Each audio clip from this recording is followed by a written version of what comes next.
Mér langar til þess að kannski aðeins áður en ég byrja að minnast á það sem ég talaði síðast. Og þeir sem hafi verið þá eða hafi hlustað, þá tala ég það hvað það mikilvægt að taka rétta ákvörðun í lífinu. Og innan með okkur öllum þar heilagur andi. Og hverjum einasta degi þá heilagur andi, hann að kenna okkur, eða hann að leiða okkur, eða hann að styrkja okkur á einhvern hátt. Og oft á tíðum það þannig að út að bara hraða nútímans, sem stundum bara rosalegur, að þá heyrum við ekki það sem að Guð vill segja og við kannski tökum ranga ákvörðun í einhverjum kringumstæðum þegar Guð vill að við tökum kannski hugsanlega aðra ákvörðun. Og ég minntist í þessu samband á Davíð konung. Davíð var ótrúlega bara svona breyskur maður, alls ekki fullkominn. En það sem að Davíð hafði, sem að var svo einstaklega magnað, að hann hafði auðmýkt. Hann var auðmjúkur og hann heyrði röddu Guðs. Og ég minntist á það hvernig Davíð tók rétta ákvörðun í erfiðum kringumstæðum út af því að Sál var búinn að elta hann í mörg ár og vildi drepa hann út af því að hann var afbrýðisamur út í Davíð. Og ég talaði þegar Davíð fekk tækifæri til þess að stúta Sál, fyrir ekki að segja þetta á kristilegri samkomu, já, að þá gerði hann það ekki. Því hann heyrði röddu Guðs. Það kom eitthvað hik í Sál og hafið þið tekið eftir því. Þegar við erum að fara að gera eitthvað sem við eigum ekki að vera að gera, þá kemur einhver innri þrýstingur. Og við vitum þegar við erum að taka ranga ákvörðun. Við vitum það. Guð lætur okkur vita. Það bara þannig. En það okkar að hneigja eyrað að því sem að Guð að segja. Seinna meir, þegar Davíð var síðan orðinn konungur, og það hann var alla tíð kallaður til þess að vera konungur. Og Biblían talar að konungdómur Davíðs, hann varað eilífu. Það var eitthvað við hvernig Davíð, þess vegna finnst mér mjög oft gott að taka hann sem dæmi, og það hann svo gott dæmi að taka. En allavega, þegar hann var konungur, eftir mörg ára flótta undan Sál, sem var haldinn illum anda, kennir ritningin, þá var hann loksins konungur. Og venjulega á þessum tíma, þegar konungur tók við, veitir hvað hann gerði? Hann eyddi öllum afkomendum gamla konungsins, til þess að tryggja sig í sessu. Ég veit, þetta mjög hart að segja þetta svona, en þannig var þetta á þessum tíma. Davíð gerði það ekki. Davíð tók aðra ákvörðun. Hann tékkaði á hverju væru eftirlifendur Sáls. Og veitir hvað hann gerði? Hann bauð þeim að sitja við borð konungsins. Sem alveg crazy, á þessum tíma. Því enginn gerði það. Og Davíð var einmitt þannig að hann gat í rauninni tekið við því og gert það sem að Guð vildi hann gerði hverju sinni. Út að hann var fljótur að fyrirgefa. Hann var fljótur að iðrast, en hann var greinilega líka ótrúlega fljótur að fyrirgefa. Og vinir, ef við ætlum að eignast líf sem líf í gnægð, þá þurfum við að læra að fyrirgefa. Það bara þannig. Það einn af stærstu lyklum sem að við getum eignast í líf okkar, sem til Það bara þannig. Þannig að mér langar svolítið í dag að tala praktísk mál sem að við getum gert til þess að eignast þetta líf í gnægð.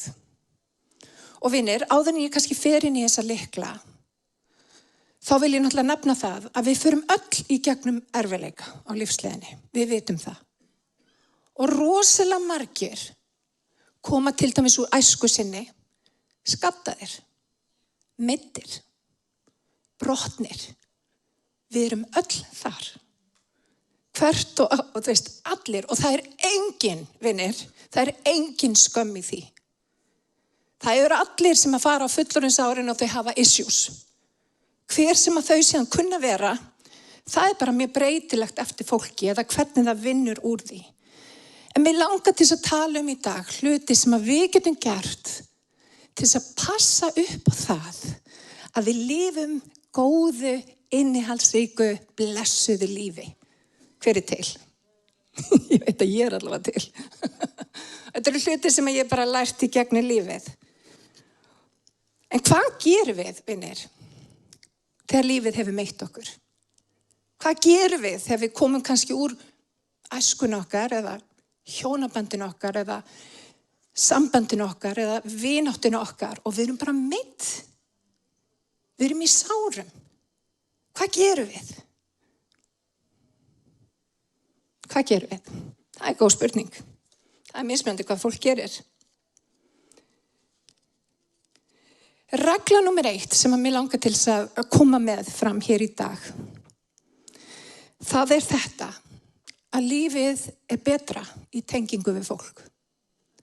Það er alveg þannig. Við vorum að ræða í gær, ég og Bjössi og fleiri. Hvað eru margir núna í þessu COVID ástandi sem hafa fallið fyrir eigin hendi?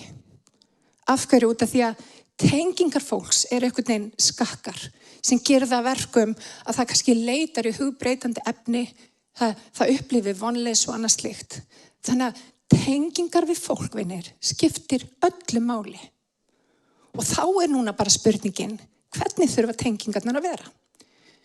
Þegar ég var yngri, að þá í rauninu voru vinir mínir ekkert eitthvað útpældir. Það var bara fólk sem að tók mér eins og ég var. Þið vitið, fólk sem að hafnaði mér ekki. Það var í rauninu bara þannig. Við í rauninu bara nálgumst fólk sem að vill nálgast okkur, ekki satt. En það sem að gerist þegar við verðum eldri og við verðum aðeins vitrari, að við þurfum að velja betur fólk sem er í kringum okkur. Það skiptir rosalega miklu máli að velja vel fólki sem að fer í okkar innsta hring. Og þetta er búið að vera dýrmæt leksía fyrir mig. Og þegar ég hef ekki alltaf valið vel fólk sem að fer í minni innsta hring. En eftir því sem að ég geng með Guði, þá finn ég hvað þetta er ofboðslega mikilvægt. Og hvað þurfum að gera, vinir, þegar við erum að velja fólk í kringum okkur?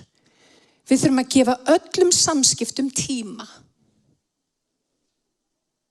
Ég er alltaf svolítið áhyggjufull þegar fólk hendist úr einu sambandi til dæmis í annað. Þekkjandi ekki viðkomandi. Það er bara ekkert sniðugt. Við þurfum að gefa öllum samskiptum tíma. Tíma og til þess að sjá hvort þetta sé eitthvað fyrir okkur og við þurfum að leyfa okkur að öðlast lækningu, ekki satt. Því að umhverfið þitt ákvarðar gæði lífstíns. Og mér langar að segja þetta aftur, umhverfið ákvarðar hvað stefnur líf þitt tekur og gæði lífstíns. Einn punktur hérna sem mér langar til að gefa ykkur og sem hefur gagnast mér er þessi. Tengdu þið fólki sem hugsar vel um sjálfan sig. Fólk sem hugsar vel um sjálfa sig hugsar oft á tíðum vel um umhverfið sitt og þig þar að landi líka. Veldu fólk sem hugsar vel um sjálfa sig. Vandaðu valið. Passaðu upp á það að þú sért ekki með fólk í þínum innsta hring sem að gera bátinn þinn lekan. Hvað gerist þegar báturinn er lekur? Hann getur kannski verið á floti einhvern ákveðin tíma en síðan sekkur hann. Og það viljum við ekki. Regla númer 2. Munið eftir reglunni frá mömmu að við ættum ekki að tala við ókunnuga. Ekki fara upp í bíl með einhverju sem þú þekkir ekki. Regla númer 2 er svolítið svipuð þessari reglu. En ég sný henni við. Passaðu að fá ekki ókunnuga upp í þinn bíl. Og ég ætla að segja þetta aftur. Passaðu að fá ekki ókunnugt fólk upp í þinn bíl. Passaðu upp á bílinn þinn. Passaðu upp á bátinn þinn. Þú þarft að vita og ég þarf að vita að við erum verðmæt. Við eigum það besta skilið. Og mér langar til þess að segja, sérstaklega kannski við konur hér í dag. Ef að menn er að setja ykkur niður, gera lítið úr ykkur. Ef að menn er að tala niður til ykkar, opnaðu hurðina og vísaðu viðkomandi út. Ekki leyfa fólki sem að gera lítið úr þér að ferðast með þig í gegnum lífið. Ekki gera það. Þið eigi meira skilið en það. Þannig leið og ykkur að fara að gera lítið úr þér. Vís honum burt. Lífið of stutt. Og ég segi þetta aftur, lífið of stutt að vera með fólki kringu sig sem bara hreinlega að drepa okkur. Það bara of stutt. Og mér langar til þess að minna þig á að þú ert verðmæt sköpun Guðs. Þú þarft ekki að sætta þig við neitt, þú átt að besta skilið. Þú ert dóttir, þú ert sonur konungsins. Þú átt að besta skilið. Ekki sætta þig við neitt minna en það. Þannig að dömur, herrar, vísið fólki út. Ég verð að segja ykkur, ég var að tala við ykkur daginn, varðandi hjónabönd. Og þið vitið, það eru hlutir sagðir í hjónaböndum og svo framvegis. Ég búin að vera gift alla mínum í 21 ár. Hann hefur aldrei sagt styggðar yrði við mig. Aldrei.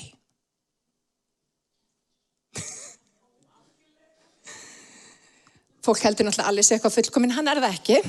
Hann hefur önnur vandamál, nei, tjók. En þetta það sem ég að tala Ástæðan fyrir því að ég hér út af því að allir svona. Vinni, það skiptir svo miklu máli hver í okkar innsta hring. Því að Guð vill að það sem hann hefur sett innan með þér nái fram að ganga. Og vitið hvernig það gerist? Með því að velja í sinn innsta hring fólk sem hvetur mann áfram. Fólk sem lyftir manni upp. Má ég heyra amen? Og vinir, við eigum ekki að sætta okkur við neitt minna en það. Það bara þannig. Þannig ef þú ert að bíl og það einhver ókunnur sem kemur. Ókunnur til dæmis einstaklingur sem kann ekki að meta þig. Það aðili sem eru ókunnugur. Takk fyrir bless. Dýrmæt leksía, bara moving on. Ekki sagt. Amen. Þannig að regla númer 2. Ekki pikk upp ókunnuga. Þetta mjög praktískt í dag. En ég vildi kannski undirstrika það. Því meira heilbrigði sem að við búum yfir. Því meira heilbrigði dregur að þér. Heilbrigði nefnilega dregur að sér heilbrigði. Og því meira heilbrigði sem að þú ert, því betur sem að þú dílar við þína innri demona eða innri særindi, því meira getur í raun hjálpað öðrum. Því meira hefur að gefa. Og þetta á við andlega, þetta á við félagslega, þetta á við fjárhagslega, þetta á við á öllum sviðum. Þess vegna skiptir svo miklu máli að setja súrefnisgrímuna fyrst á sig áður en við förum að hjálpa ykkurum sem eru í rauninni að ganga frá okkur. Þetta gott. Jafnvel þótt ég segi ekki amen. Amen. Númer 3. Veldu ákvörðunarstað. Ekki fara bara eitthvert í gegnum lífið. Hvert langaði að fara? Hvað viltu gera? Hvernig ætlar að fara þangað? Vinir, verði með ykkar plan og hreinu. Og verði meðvituð það að Guð hefur sett innan með einum og sérhverjum eitthvað sem að við eigum að sjá verða veruleika í líf okkar. Það þýðir að við megum taka pláss. Við eigum að taka pláss. Það þýðir að það sem að Guð hefur sett innan með þér bara innan með þér. Það engin annar sem að getur tekið þitt pláss. Þannig í vegakorti lífsins hvert viltu fara? Og oft það þannig að við veljum inn í líf okkar fólk sem kannski með svipan, smekk á mat eða það byrja þannig eða eitthvað svoleiðis. Fyrir mér skiptir gríðarlega miklu máli að velja inn í líf manns fólk með svipa gildismat. Fólk sem skilur. Vitið það, ég geti ekki verið gift einhverjum öðrum en alla út af því hann skilur mig, hann skilur kjarnan minn. Hann skilur hvað trúin skiptir mig gríðarlega miklu máli. Og hann ekki bara áhorfandi, hann þáttakandi. Það svo mikilvægt, þess vegna finnst mér svo dýrmætt að pör koma saman og taka þátt saman á göngunum með Guði. Veistu, auðvitað veit ég það, stundum það ekki hægt, en ég að meina, veljið eitthvað sem með svipa gildismat. Veljið eitthvað vini sem með svipa gildismat, sem sér innan með þeir eitthvað sem Guð sér. Og vinir, veljum bara vel. Veljum vandlega og veljum vel. Við megum velja vel og við megum taka okkur tíma í það. Í Jesú nafni. Þannig að veldu ákvörðunarstað. Annað sem ég hef tekið eftir varðandi það, hvað það skiptir máli að vera með eitthvað sem ég get leita til. Það rosa breytilegt eftir tíðum lífsins, hvað við erum að fara í gegnum, hvernig við leitum til. Ég man þegar ég var í mentó, þá var ég nú ekkert að leita eftir einhver svona andlegum, einhverjum gúrú til þess að hjálpa mér. En aftur á móti, þegar ég verð eldri, þegar ég eignaðist börn til að mynda, þá svo gott að hafa eitthvað sem búinn að fara brautina undan okkur. Veljið ykkur eitthvað sem þið getið tala við. Fengi lánaða dómgreind, já. Það rosalega dýrmætt. Fengi lánaða dómgreind. Fólk sem hefur farið veginn á undan og hefur reynslu. Og ég vil kemur með ábendingar, passa á þessu. Þetta getur verið til tjóns. Fyrir bara nokkur mánuð síðan þá fekk ég andlegan leiðtoga inn í mitt líf og það breytti bara alveg ótrúlega miklu. Það stækkaði mitt líf og hjálpaði mér að taka betri ákvarðanir. Þannig að finnið þið eitthvað sem að getur verið þessi rödd inn í lífið. Sem að geta gefið ykkur ábendingar, hvatt ykkur áfram. Eitthvað sem að hefur farið veginn á undan. Númer 4 og mér langar aðeins til að dvelja við þann punkt. Ekki fara með óþarfa farangur í gegnum lífið. Og vinir, við vorum líka að tala það svolítið í gær. Hvað mikilvægt að eignast lækningun í lífið? Ég talaði barnæskuna og við förum öll ósködduð. Nei, við förum öll sködduð. Við förum öll sködduð í gegnum æskuna. Þið vitið það. Það ekki til foreldri sem fullkomið. Ég allavega ekki fullkomið foreldri. Spyrjið bara börnin mín. En hvað síðan það sem við gerum við sársaukana okkar? Og rosalega margir fara í gegnum lífið með alveg þvílíka bagga. Og við erum svo reið og við erum svo sár. Og hverju fá kenna á því? Það ekki fólki sem særði okkur. Það fólki sem við elskum. Og jafnvel við sjálf. Og vinir, í staðin fyrir að fara í gegnum lífið með fullt að bagga, að þá skiptir svo miklu máli að við horfumst í augu við það sem búið að vera að særa okkur. Og við fáum lækningu inn í ákveðin svið lífs okkar.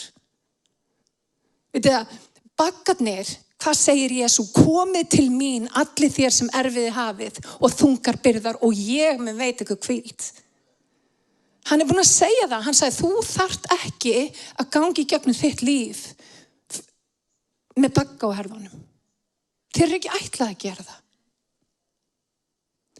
Og ég heyrði setningun daginn sem að gjörsamlega hitti mig á milli augnanna. Ég ætla að reyna að finna hana hérna. Hérna hún.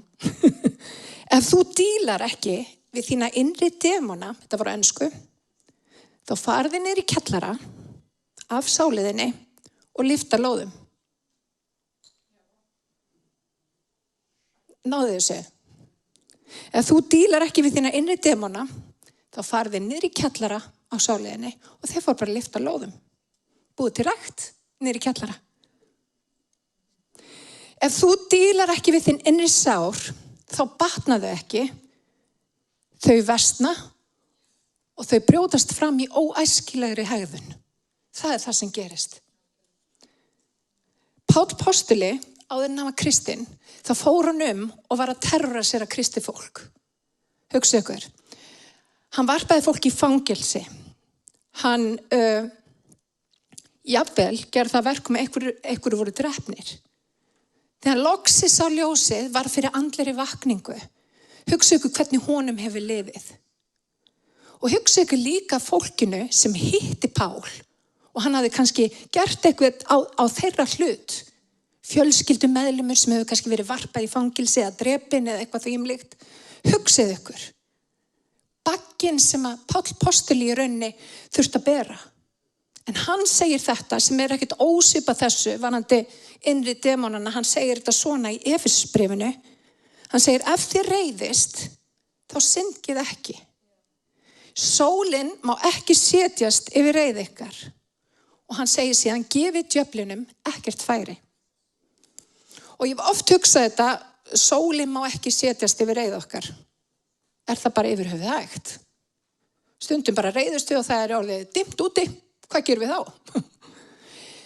Þetta var algengt, þetta var sagt í gamla daga svona og þetta þýddi ekki fyrir klukkan 8 í kvöld þá þarf þú að vera búin að fyrirgefa og það engin reiði. Þetta snýst ekki um það.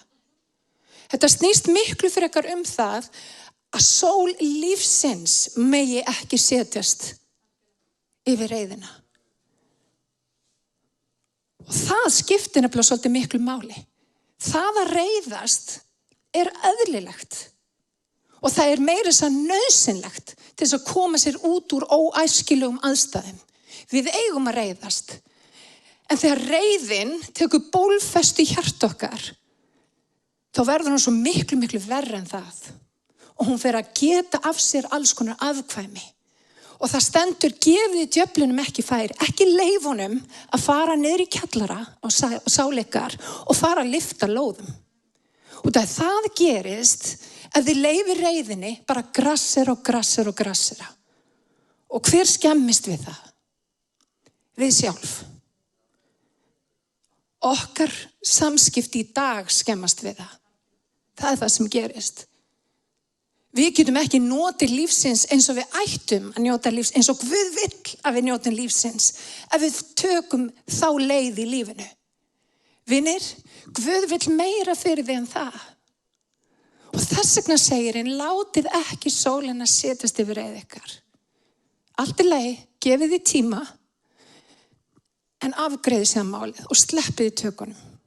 Og ég ætla kannski að fara aðeins betur í það, hvernig það gert. Þegar það ekkert allir sem kannski átta sig á því. Það sem að Páll að segja, dílaðu við þetta sem fyrst. Leyfðu ljósi Guðs að varpa sínu ljósi á það sem að í lífinu. Og gefðu honum tækifæri til þess að koma inn í hjartað og gera það sem gera þarf. Og ég talaði það síðast, þegar við blessum óvin okkar, hvað erum við í rauninni að gera? Við erum að biðja vogaskálar Guðs. Guð veit hvað fólk þarf. Og Biblían kennir að það drottinn sem hefnir. Það drottinn sem að gefur fólki það sem að það þarf á að halda til þess að það leiðrétti sig. Ef þið skiljið hvað ég meina. Þannig að leyfið Guði og leyfum Guði að taka það pláss og treystum honum fyrir því.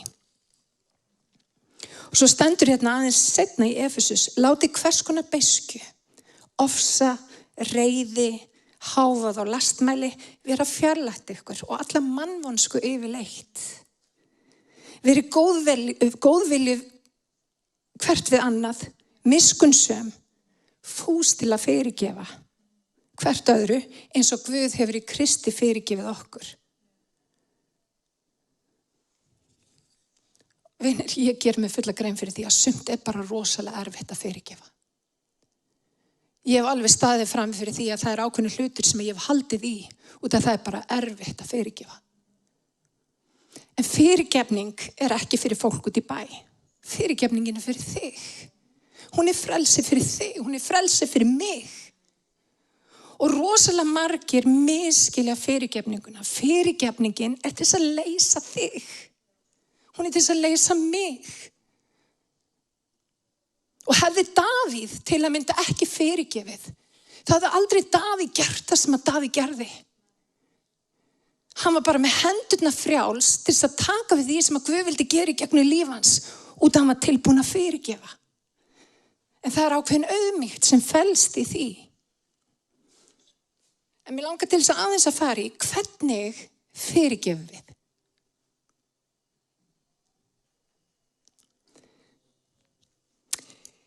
Ég sé svolítið fyrirgefninguna, eða ég sé svolítið svona brot á mig, og þegar ég var að vinna í bankagerunum, allt út frá einhvern reikningum og peningum, að þá lít ég svoleiðis á, að þegar fólk brýtur á mér, þá myndast eitthvað skuld.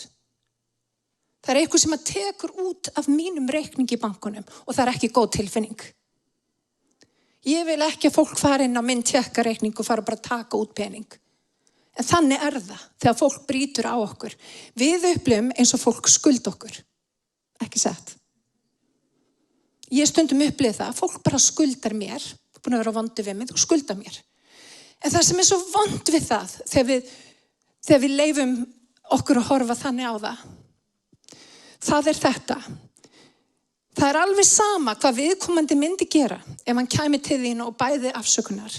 Það er í rauninni ekkert sem að getur bætt fyrir það sem hefur gerst.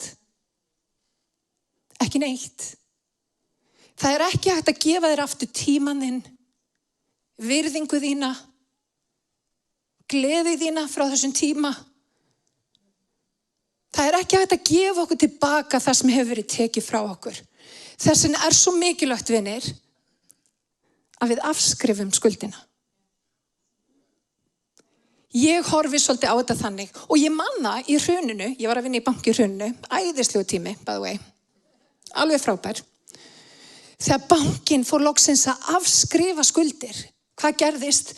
Fólkið steig út úr helsi og allt í einu gat þjóðfélagi farið aftur að ganga með eðlilegum hætti. Og það sama gerist þegar við erum tilbúin að afskrifa skuldir.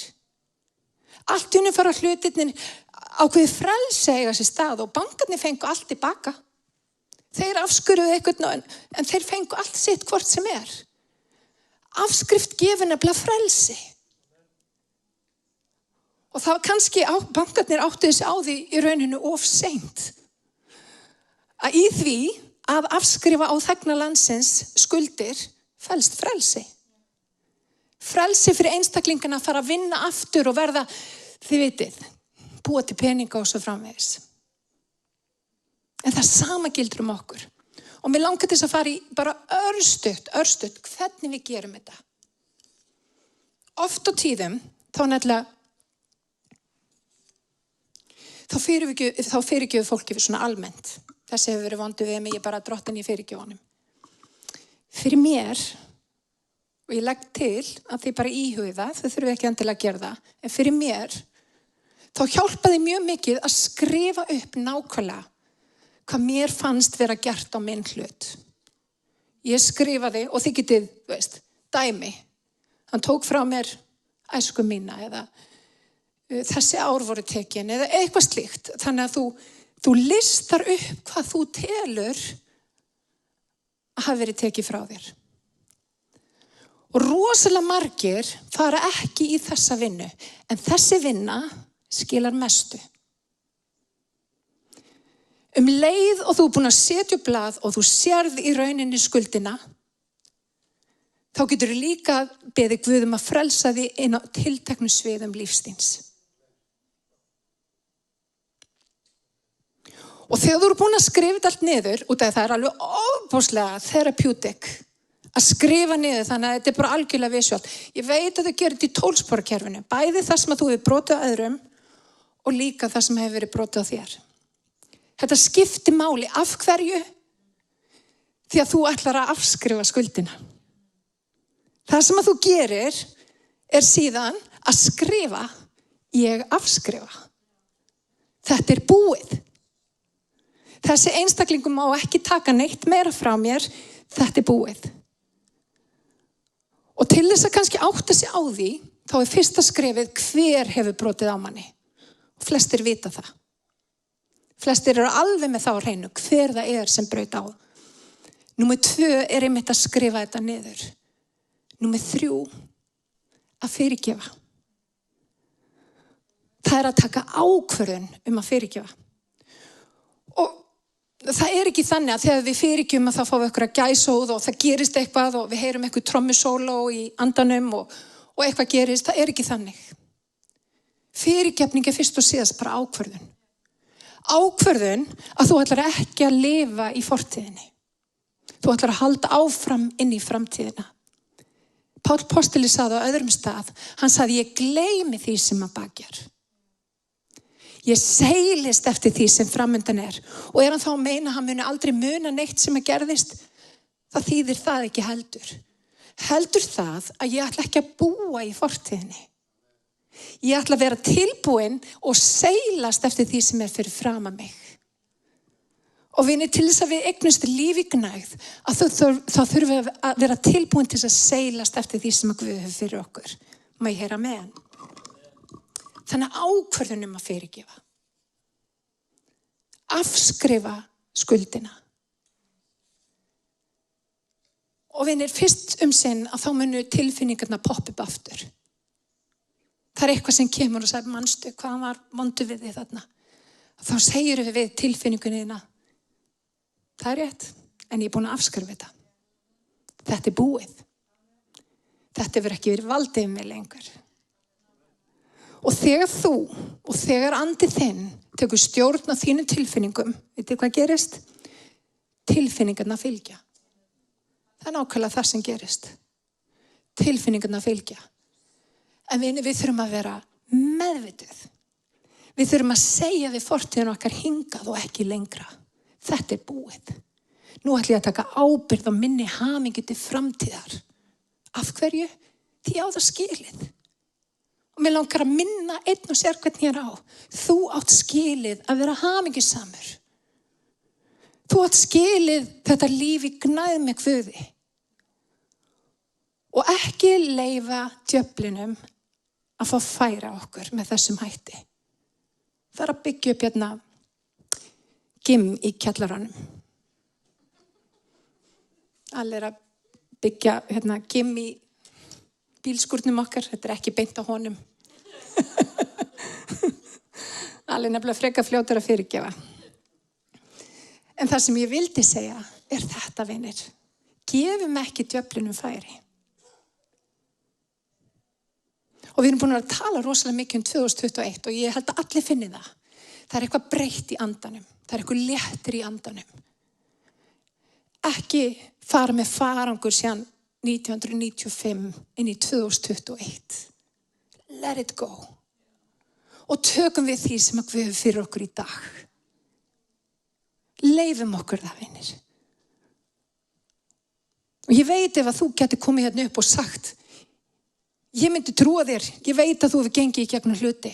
Ég veit það. Og er þetta alltaf sanngjarnt? Nei. En það er alltaf frelsi í fyrirgefningunni. Munið það að réttlæti tilheyrir Guði. Guð sér það. En frelsi tilheyrir þér. Frelsi tilheyrir þér. Frelsi tilheyrir mér til þess að gera það sem að Guð hefur kallað okkur til þess að gera. Má ég heyra amen? Amen. Og í dag, vinir, þá skori ég á okkur öll að fara yfir þessi mál. Listaði bara hreinlega upp. Og fyrir mér, ég gerði þetta einu sinni, skrifaði þetta niður og svo kveikti ég bara hreinlega í, ekki húsinu mínu en bréfinu.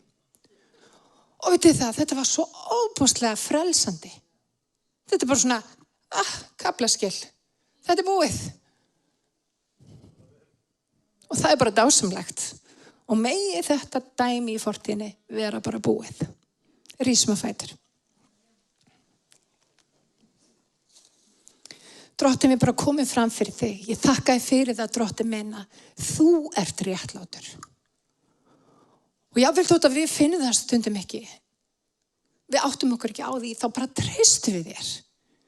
Við ætlum ekki vera að bera bagga frá einu tímabili til annars. Við ætlum að vera frjáls. Við ætlum að leyfa þér, Drottinn minn, að díla við það sem að þarf að díla við. Og Drottinn, við bara leggjumst á altarið þitt. Og ég bið, Drottinn minn, að þú starfir fyrir anda þinn. Og ég bið fyrir þeim sem að eigum sárt að binda hér í dag. Sem að hlusta málum mitt í gegnum netið. Eða eru hér í salnum sem hafa upplifað svik, jafnvel. Jafnvel ónýta æsku eða hvað sem það kann að vera. Guð, þú ert sá sem að byggjur upp. Þú ert farbrautabætir. Þú bætir upp það sem að hefur ekki verið eins og það átt að vera. Og ég þakka þér fyrir að þinn kærleikur er ævarandi. Hann er allsstaðar í kringum okkur og þú heldur okkur uppi. Og í Jesú nafni, Drottinn, að þá í trú og trausti, þá leggjum við það. Allt sem við höfum gengið í gegnum við fætur þínar. Og við sleppum tökunum. Við ætlum að varpa af okkur allri byrði. Því að þú berð umhyggju fyrir okkur, kennir réttningin. Og Jesús, þessi kærleikur sem á að flæða í gegnum okkur, friður, langlindi, gæska, góðvild, trúmennska og hógværð, bindindi. Allt þetta, allir þessi ávextir mættu þau vera ljóst lifandi í líf okkar. Og allt sem að kemur gegn, Drottinn, það færi við þér. Við setjum það við fætur þínar. Halleluja. Ég lyft upp nafni þínu, heilagi Faðir.